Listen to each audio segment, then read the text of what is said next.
Good morning to all. After a long time, again I am here on the same platform for you. Did you remember what we learned in our last chapter?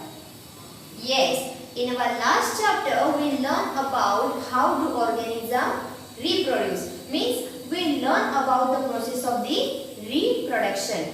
Reproduction means what? The organism produce another living things like themselves of the same species. This process is called as a reproduction.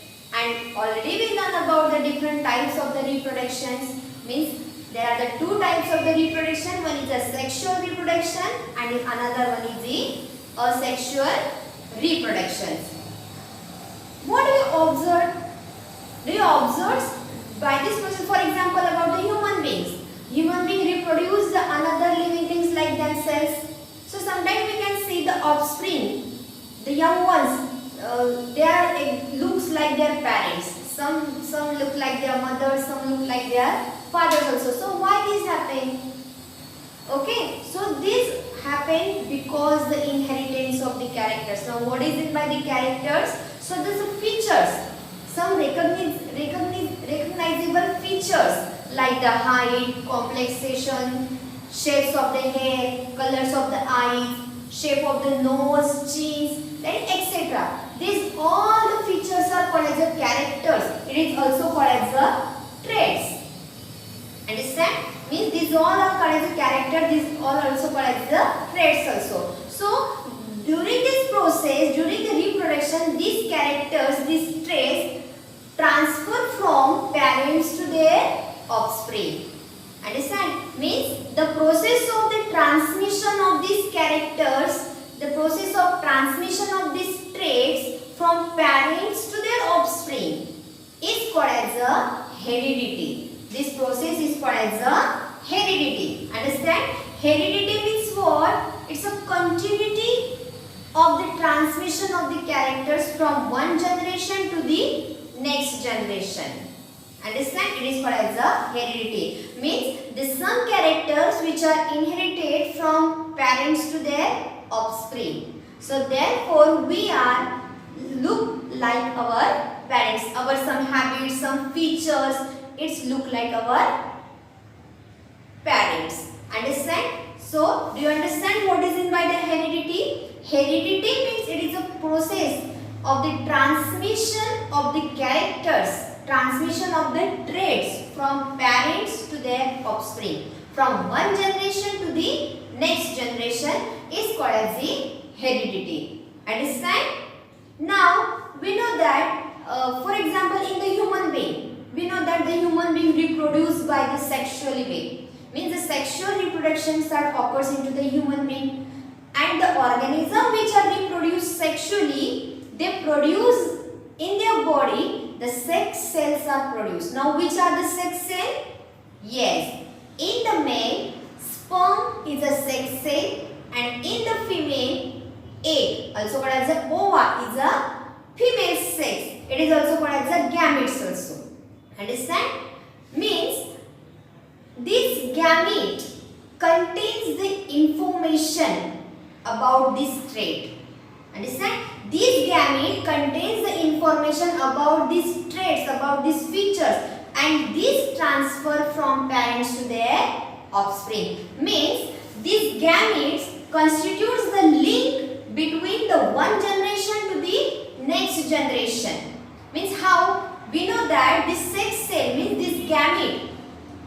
During this process of reproduction, this gamete fuse together. It's called as a fertilization. Afterward, the zygote is formed. The zygote is developed into the young one. Understand? And this young one having some similarities like their parents. Their some traits are similar to their parents. So why this happened? Because their gametes contain some information that transfer from parents to their offspring. So therefore we are look similar to our parents. Understand? Means this gamete is constitute the link. It is a link between the one generation to the next generation Understand? And during this process we know that the reproduction, it is one of the biochemical process, and we know that every biochemical process it's not reliable.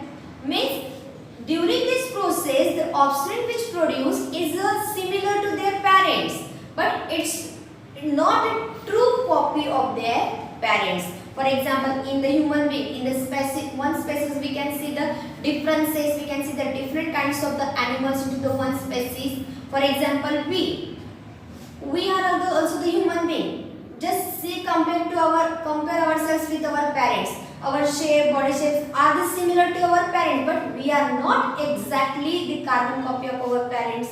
We are not exactly identical to our parents. Why? We already learned this topic in our previous chapter.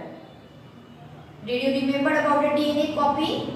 Yes. In the DNA, we know that DNA contains the information to the synthesis of the protein. So if this information gets changed, then the proteins are also get changed, and then it also causes the changes into the characters.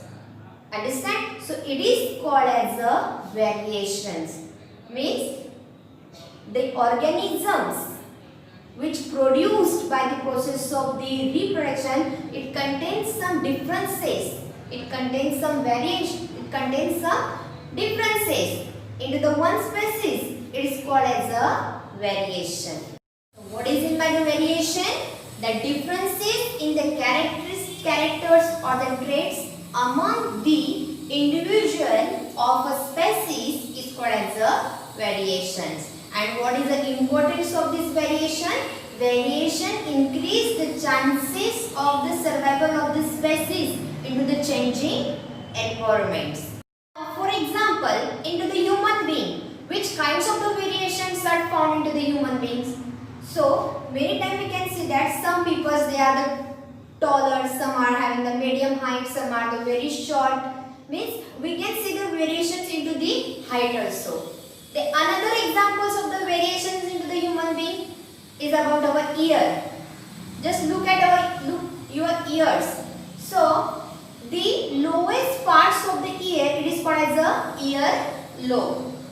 Okay. So in some person that ear lobe, in some person the ear lobe is a hanging. Means it is not attached to the sides of the head. It is a hanging ear lobes. But in the some person, that ear lobe is attached to the side of the head. Means the free ear lobe and attached ear lobe. These are the variations into the human being we can see. Just see in your family whose ear lobe is attached and whose ear lobe is free. Okay. Now some variations are also occurs during the asexual reproduction process, but that variation is very less as compared to the sexual variations produced during the sexual reproductions. For example, sugarcane plants.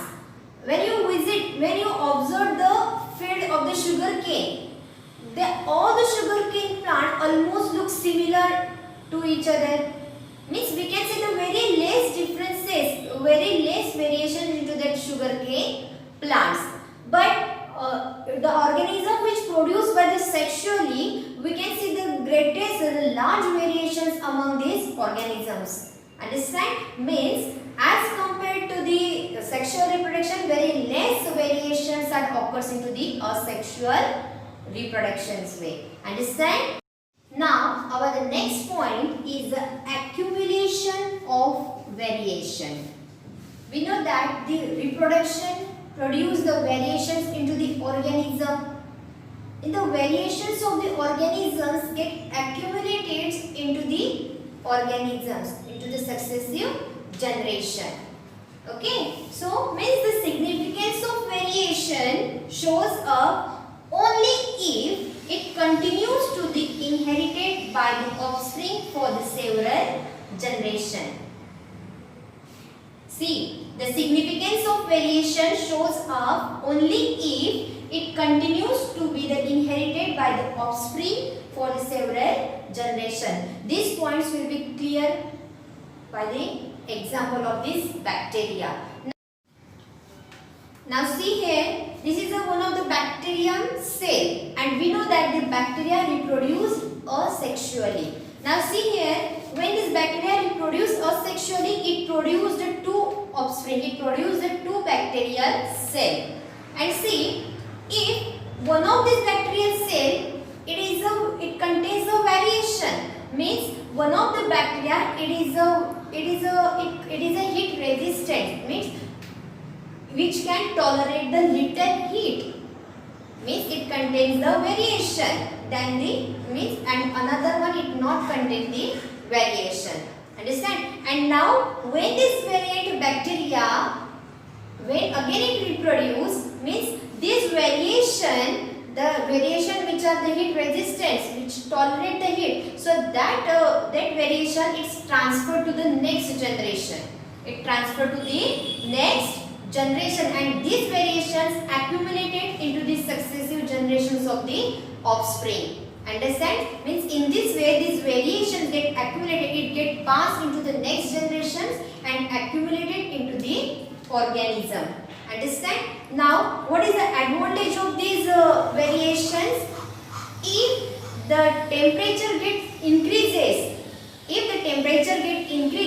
then the bacteria which are having the variations to tolerate this heat, they can survive into the high temperature. But the bacteria which did not having the variations to tolerate the heat, they can't survive into the higher temperature. Means this is the advantages of the variation. This variation helps to the survival of the species into the changing environments. Understand?